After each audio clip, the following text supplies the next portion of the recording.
The year was 1944. The Pacific Ocean, vast, endless, and deadly, had become the final battleground of the Second World War. For years, Japan's Imperial Navy had ruled these waters. But now, the tide was turning. The United States and its allies were closing in, island by island, mile by mile.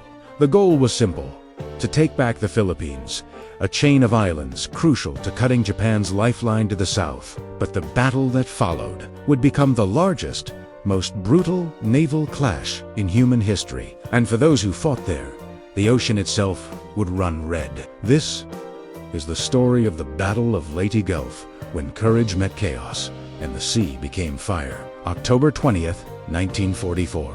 The American invasion of the Philippines had begun. Over 700 ships, battleships, carriers, destroyers, and transports filled the waters around the island of Leyte.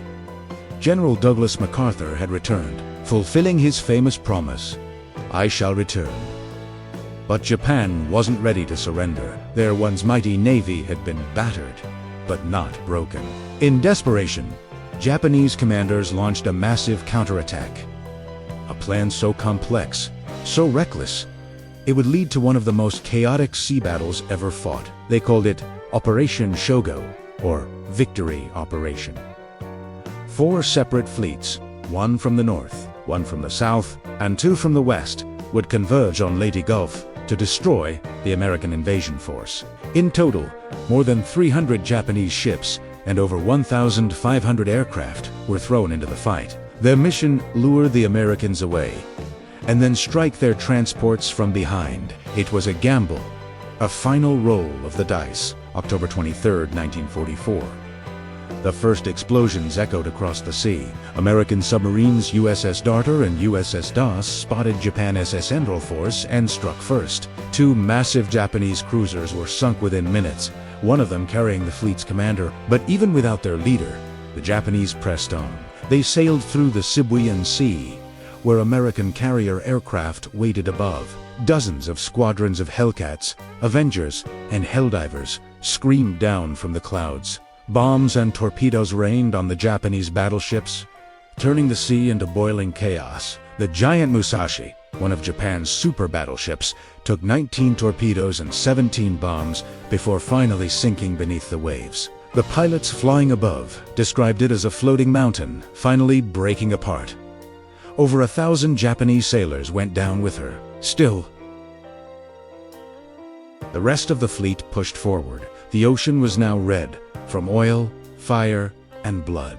Meanwhile, to the north, a Japanese decoy fleet under Admiral Ozawa was baiting the Americans. For almost empty aircraft carriers, nearly defenseless, were sent as sacrificial pawns to lure Admiral Halsey's powerful U.S. fleet away from Leyte.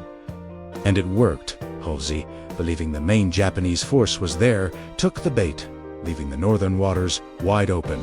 The trap was set. October 25, 1944, the Battle of Samar. At dawn, the horizon the Japanese center force, 4 battleships, 6 heavy cruisers, and dozens of destroyers, charged out of the mist and into the path of a tiny, unprepared American escort group known as Taffy 3. They were supposed to guard transport ships, not fight a full naval armada. They had small escort carriers, tin can destroyers, and jeeps with guns.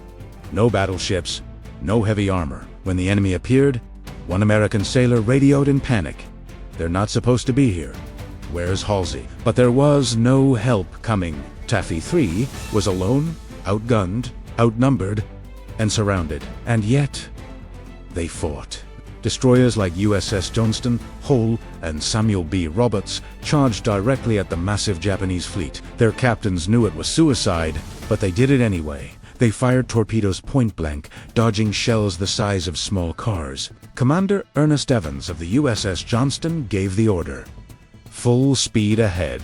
Let's give 'em hell." The Johnston took hit after hit, but kept fighting. Shells tore through her decks. Crewmen were blown overboard, and still she pressed on. When the guns jammed, the crew reloaded by hand. When the ship began to sink, they kept firing until the very last round. Outnumbered 10-1, Taffy 3 fought like lions. Their carrier pilots, low on fuel and out of bombs, made mock attack runs to distract the Japanese gunners. From the air and sea, the Americans fought with everything they had. For hours, the ocean was on fire. Columns of smoke rose miles into the sky. Men screamed through radio static. Ships burned, sank, and exploded. The water turned red with oil and blood. Then something incredible happened. Believing they were fighting the main American fleet, the Japanese commander, overwhelmed by chaos and miscommunication, ordered his forces to retreat. Taffy 3, beaten and bloodied, had somehow turned back a vastly superior enemy. When the smoke cleared, the sea was littered with wreckage and bodies. Over 1,000 Americans were dead, and more than 10,000 Japanese sailors were lost. It was a victory born from courage and sacrifice. In the following days, Japan's remaining carriers were hunted down and destroyed. Their navy, once the most feared in the world, was finished.